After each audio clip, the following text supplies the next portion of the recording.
Pourquoi certaines personnes captivent-elles sans jamais forcer l'attention? Elles ne cherchent ni à séduire, ni à impressionner. Pourtant, leur simple présence suffit. Leurs paroles sont calmes, mesurées, sincères. Leur force ne vient pas d'une technique secrète, mais d'une qualité rare. Une présence intérieure stable. Elles attirent non par la performance, mais par l'authenticité silencieuse qu'elles dégagent. À l'inverse, nous passons souvent notre temps à remplir le vide. Nous parlons pour justifier notre valeur, pour être reconnus, compris, respectés. Et plus nous essayons, plus quelque chose nous échappe. Le désir de plaire crée une tension intérieure qui brouille notre message et trahit notre insécurité. On parle beaucoup, mais on se sent seul au milieu du bruit, comme si nos mots circulaient sans jamais toucher personne. Au fond, une part de nous sait qu'il manque l'essentiel, cette sérénité intérieure qui donne du poids aux paroles et fait du silence un pont vers l'autre. C'est elle qui inspire le respect naturel, celui qu'aucune méthode ne peut imiter. Combien de temps encore laisseras-tu tes mots courir plus vite que ta conscience? Le stoïcisme nous invite à ralentir, à observer avant de parler, à faire de chaque échange un espace de présence plutôt qu'un spectacle.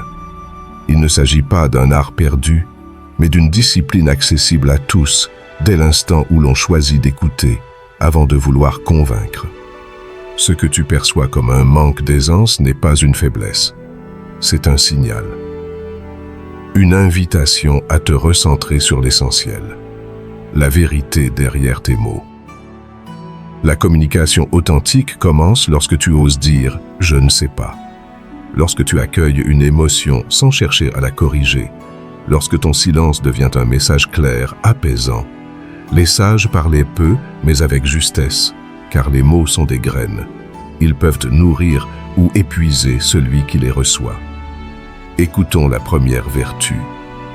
Écouter avant d'influencer. Nous voulons tous être entendus, mais peu savent réellement écouter. Dans un monde saturé de discours, la communication la plus puissante ne vient pas de ce que l'on dit, mais de l'attention que l'on offre. Comprendre précède toujours l'action. Tu as sans doute déjà vécu cette scène. Quelqu'un te parle d'un problème pendant que ton esprit prépare déjà une réponse. Tu acquiesces, mais tu n'es pas vraiment là. À la fin, quelque chose manque. La connexion n'a pas eu lieu. Tes mots sont restés en surface. L'écoute est une discipline avant d'être un réflexe. En renonçant à convaincre trop vite, on ouvre un espace où l'autre peut enfin exister. Apprendre à se taire par choix, et non par contrainte, transforme profondément la relation. Le silence maîtrisé n'est pas une fuite, c'est une force intérieure. Parfois, un regard attentif ou un simple « je comprends » suffit à créer un lien durable. Parler peu, mais avec justesse. Voilà l'art stoïcien. Dans la sphère intime, cette posture change tout. Écouter sans vouloir réparer, être présent sans intervenir. Et dans ce calme partagé, l'autre se détend. Tu réalises alors que ton influence s'est amplifiée sans effort. Passons à la deuxième vertu, admettre son ignorance sans perdre sa présence. Reconnaître que l'on ne sait pas est un acte d'humilité rare dans un monde obsédé par les réponses rapides. Pourtant, c'est souvent ce geste simple qui inspire la confiance la plus profonde. L'influence ne se mesure pas au nombre de mots, mais à leur sincérité. Dire « je ne sais pas » demande du courage. Ce n'est pas une faiblesse, mais une honnêteté tranquille. Dans une réunion, lorsque chacun cherche à briller, choisir la vérité plutôt que l'illusion apaise plus qu'il n'expose. Admettre son ignorance, c'est bâtir sa crédibilité sur le réel, non sur l'apparence. Le stoïcien ne cherche pas à tout maîtriser. Il cherche à être juste. Ce détachement calme désamorce les tensions et transforme le dialogue en un espace d'apprentissage mutuel. C'est ainsi que naît une influence véritable. Non en parlant plus fort, mais en étant pleinement présent. En acceptant nos limites, nous cessons enfin de jouer un rôle. Et dans ce dépouillement, une liberté nouvelle apparaît, celle d'écouter vraiment. Marc Aurèle rappelait que l'homme sage est celui qui apprend chaque jour à reconnaître ce qu'il ignore encore. Cette vision transforme tout. Ce qui semblait être un manque devient une force intérieure. L'humilité intellectuelle renforce naturellement ta crédibilité et rend ta parole plus juste. Le silence cesse alors d'être un vide gênant. Il devient un espace fertile, un temps donné à la compréhension avant la réponse. Pourquoi certaines personnes captivent-elles sans jamais forcer l'attention? Elles ne cherchent ni à séduire, ni à impressionner. Pourtant, leur simple présence suffit. Leurs paroles sont calmes, mesurées, sincères. Leur force ne vient pas d'une technique secrète, mais d'une qualité rare. Une présence intérieure stable. Elles attirent non par la performance, mais par l'authenticité silencieuse qu'elles dégagent. À l'inverse, nous passons souvent notre temps à remplir le vide. Nous parlons pour justifier notre valeur, pour être reconnus, compris, respectés. Et plus nous essayons, plus quelque chose nous échappe. Le désir de plaire crée une tension intérieure qui brouille notre message et trahit notre insécurité. On parle beaucoup, mais on se sent seul au milieu du bruit, comme si nos mots circulaient sans jamais toucher personne. Au fond, une part de nous sait qu'il manque l'essentiel, cette sérénité intérieure qui donne du poids aux paroles et fait du silence un pont vers l'autre. C'est elle qui inspire le respect naturel, celui qu'aucune méthode ne peut imiter. Combien de temps encore laisseras-tu tes mots courir plus vite que ta conscience?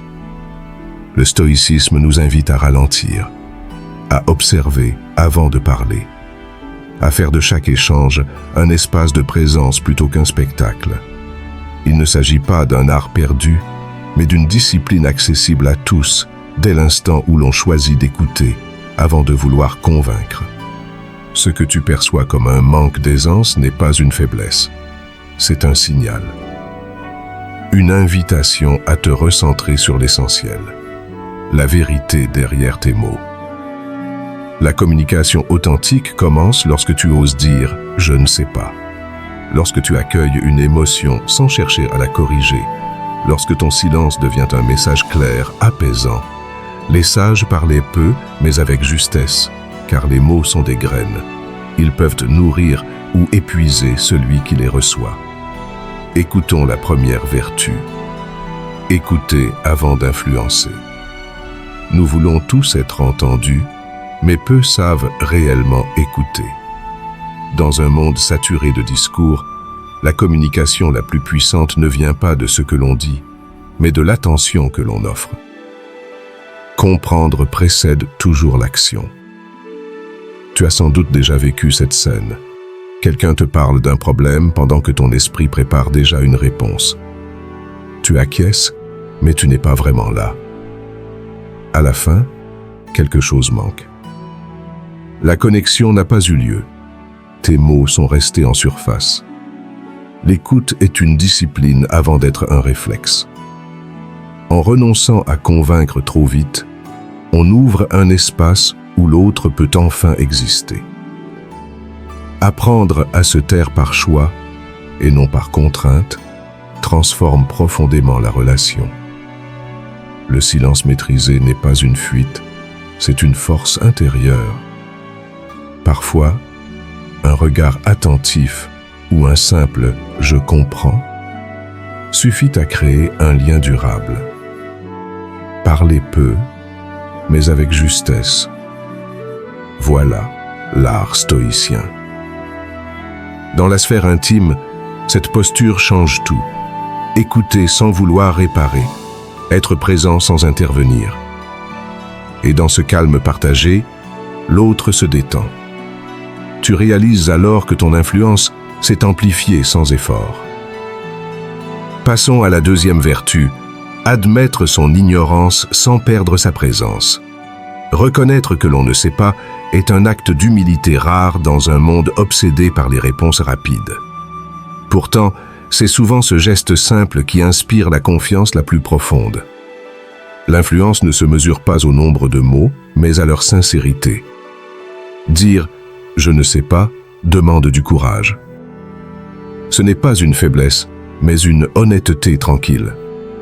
Dans une réunion, lorsque chacun cherche à briller, choisir la vérité plutôt que l'illusion apaise plus qu'il n'expose. Admettre son ignorance, c'est bâtir sa crédibilité sur le réel, non sur l'apparence. Le stoïcien ne cherche pas à tout maîtriser. Il cherche à être juste. Ce détachement calme désamorce les tensions et transforme le dialogue en un espace d'apprentissage mutuel. C'est ainsi que naît une influence véritable. Non en parlant plus fort, mais en étant pleinement présent. En acceptant nos limites, nous cessons enfin de jouer un rôle. Et dans ce dépouillement, une liberté nouvelle apparaît, celle d'écouter vraiment. Marc Aurèle rappelait que l'homme sage est celui qui apprend chaque jour à reconnaître ce qu'il ignore encore. Cette vision transforme tout. Ce qui semblait être un manque devient une force intérieure. L'humilité intellectuelle renforce naturellement ta crédibilité et rend ta parole plus juste. Le silence cesse alors d'être un vide gênant. Il devient un espace fertile, un temps donné à la compréhension avant la réponse. Au travail, cette transformation se manifeste presque naturellement. Lors d'une réunion tendue ou face à une remarque injuste, tu choisis de garder le silence quelques secondes avant de parler. Ce court instant suffit. Ton calme surprend, désarme, apaise. Sans élever la voix ni chercher à convaincre, tu inspires le respect par ta maîtrise intérieure. Le silence devient alors un langage à part entière. Trouver la puissance dans le silence intérieur, c'est comprendre que l'absence de bruit peut transmettre plus qu'un long discours. Le stoïcien parle peu parce qu'il agit depuis un centre stable où rien n'a besoin d'être prouvé. Dans ce vide habité naît la véritable communication magnétique. Celle qui attire par authenticité, non par performance. De ce lieu calme émerge la vertu suivante. Cinquième vertu. Reconnaître la beauté de l'autre sans attente cachée. Reconnaître la valeur d'une personne sans rien espérer en retour est l'un des exercices les plus exigeants du stoïcisme. Dans un monde où chaque compliment semble dissimuler une intention, une parole sincère devient rare et profondément puissante. On ne peut véritablement attirer les autres qu'en les voyant tels qu'ils sont, non tels qu'ils pourraient nous servir. Au travail, tu as sans doute déjà félicité un collègue pour un projet réussi, tout en espérant secrètement que ton geste serait remarqué. Le sourire était réel, mais l'attente silencieuse aussi. Et lorsque rien ne revenait, une amertume subtile apparaissait. Ce moment révèle combien nos élans sont parfois liés à nos besoins cachés, plutôt qu'à une reconnaissance libre. Épictète rappelait que celui qui reçoit un bienfait doit de la gratitude, jamais une dette. Reconnaître l'autre ne doit jamais devenir un moyen de contrôle. Lorsque ton intention est pure, tu libères aussi ton propre cœur du besoin d'être validé. Le stoïcien ne cherche pas à plaire, il cherche à être vrai. Et cette vérité tranquille crée une influence durable, sans attente immédiate. Il faut du courage pour admirer sans posséder, pour dire « je t'apprécie » sans sous-entendu. Cette transparence demande de déposer ses attentes et de rester ancré dans l'instant présent. Quand tu reconnais sincèrement la beauté morale ou émotionnelle de quelqu'un, tu offres plus qu'un mot, tu offres un regard libre de calcul. C'est là que naît une présence authentique, celle qui inspire un respect silencieux. Les sages disaient que celui qui donne avec joie donne 2 fois. Reconnaître autrui avec cette joie intérieure transforme ta parole en source d'énergie apaisante. Tu n'as plus besoin de stratégie ni de masque pour créer du lien. Ton authenticité devient ta force tranquille.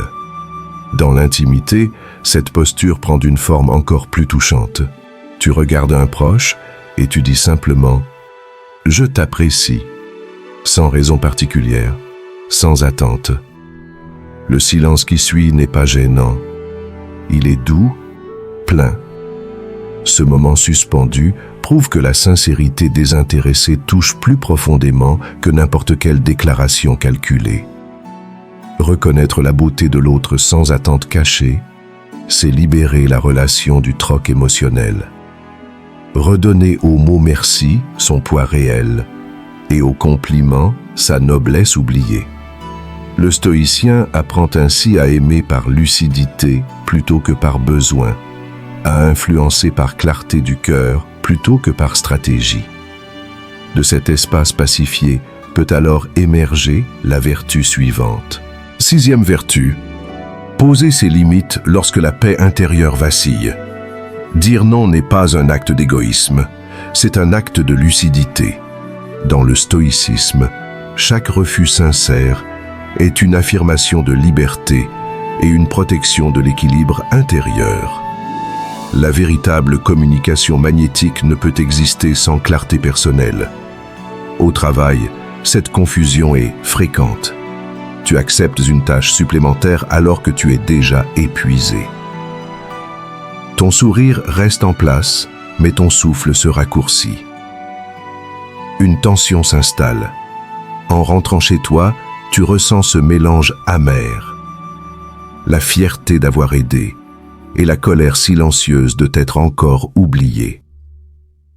Ce décalage entre ton oui prononcé et ton non intérieur finit par éroder ta sérénité. Épictète enseignait que ce ne sont pas les choses qui troublent les hommes, mais l'idée qu'ils s'en font. Ce n'est pas la demande qui t'épuise, mais la croyance que refuser te rendra moins aimable ou moins digne. Le stoïcien apprend à séparer la peur du jugement de la réalité du choix. Poser des limites devient alors un acte d'honnêteté, non de défense. La peur de décevoir est normale au début. Elle provient d'un ancien conditionnement. Confondre l'amour avec l'approbation permanente.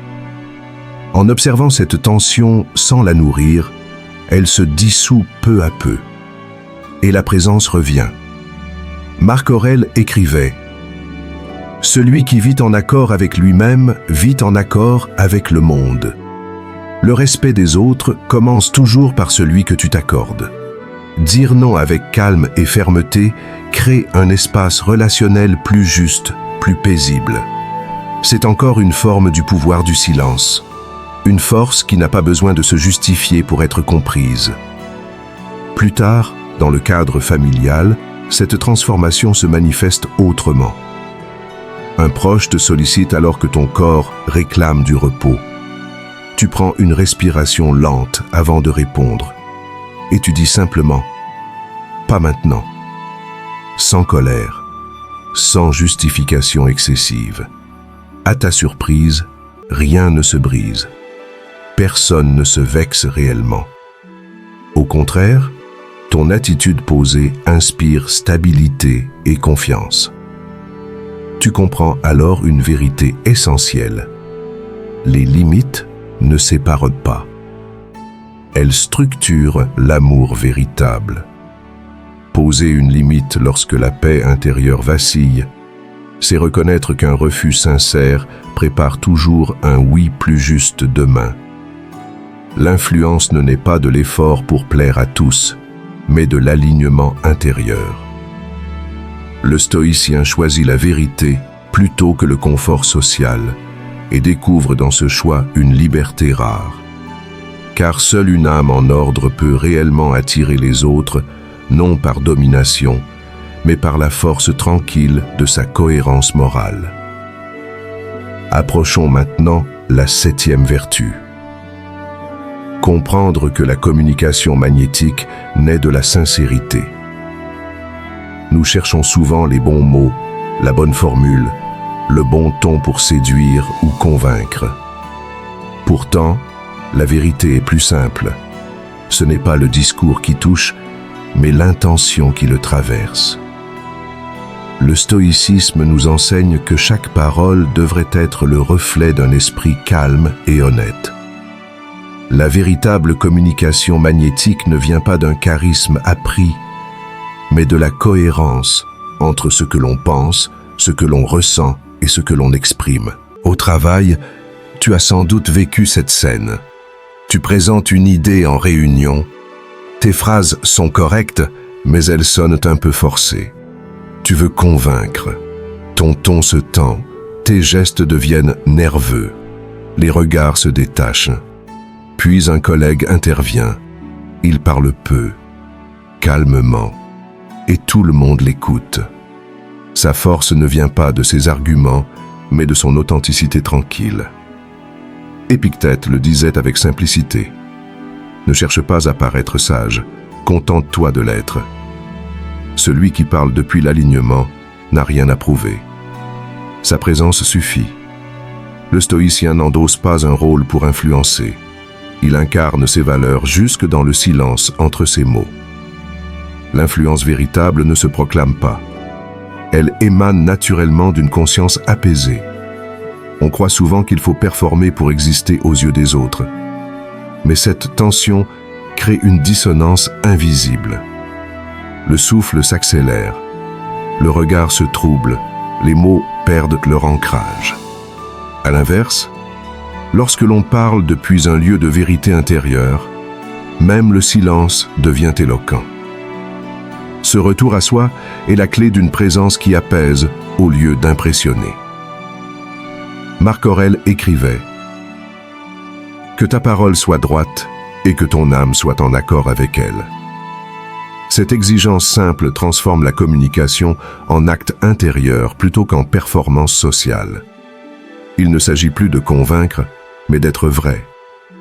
Dire moins devient alors une forme d'élégance morale. Dans la sphère intime, cette transformation se révèle avec encore plus de clarté. Tu écoutes un proche sans chercher à donner ton avis immédiatement. Tu exprimes simplement ce que tu ressens, avec douceur et précision. Rien de plus. Et à ta surprise, il te remercie non pour tes mots, mais pour ta sincérité désarmée, celle qui lui a permis d'être lui-même sans masque. Comprendre que la parole authentique touche plus profondément que tous les artifices change notre manière d'être au monde. Ce n'est plus la quantité de mots qui compte, mais leur densité intérieure. La communication magnétique devient naturelle. Elle rayonne depuis un cœur en paix, non depuis un ego en quête d'approbation. C'est dans cette lumière paisible que s'achève le chemin stoïcien. Là où chaque mot devient le reflet fidèle d'une âme silencieuse et ordonnée. Car la sincérité n'est pas une technique relationnelle. C'est une discipline spirituelle quotidienne. Elle exige lucidité sur ses intentions et humilité dans ses expressions. Le sage parle comme il vit, simplement, pleinement présent à chaque mot offert au monde. Il inspire sans effort, non par stratégie d'influence, mais parce qu'il incarne déjà ce qu'il transmet. Tu as parcouru le stoïcisme non comme une théorie abstraite, mais comme une pratique vivante. Chaque silence, chaque parole mesurée, chaque retenue t'a appris à distinguer ce qui dépend de toi de ce qui ne t'appartient pas. Tu as découvert que la véritable influence naît du discernement et de la présence. Là où régnait autrefois l'agitation du paraître, s'installe désormais la paix d'un esprit qui choisit chaque mot comme un acte de vertu. De cette transformation naît une nouvelle réalité stoïcienne, celle d'un être capable de parler avec calme et d'écouter avec profondeur. Marc Aurèle nous rappelle enfin que ce qui trouble notre vie n'est jamais l'événement, mais le regard que nous posons sur lui.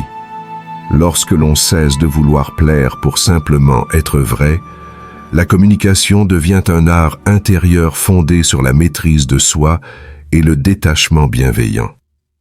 Dans cette indépendance tranquille, s'enracine le pouvoir du silence. Il n'est plus absence de mots, mais plénitude intérieure. Et c'est ainsi que s'éveille une influence naturelle, celle qui attire les autres non par performance, mais par cohérence et sérénité. Sur notre chaîne, nous avançons ensemble sur ce chemin de sagesse appliquée. Abonne-toi si tu souhaites approfondir cette voie où la parole devient un miroir de l'âme, et non un instrument d'apparat. Partage ton expérience, non pour nourrir l'ego, mais pour enrichir une communauté d'esprits lucides. Souviens-toi, la sagesse ne s'acquiert jamais une fois pour toutes. Elle se pratique dans chaque regard, chaque silence choisi, chaque mot posé avec conscience. Cultive ta présence comme on entretient une flamme, sans hâte, sans peur. Car c'est elle seule qui éclaire tes paroles et attire naturellement les autres vers toi.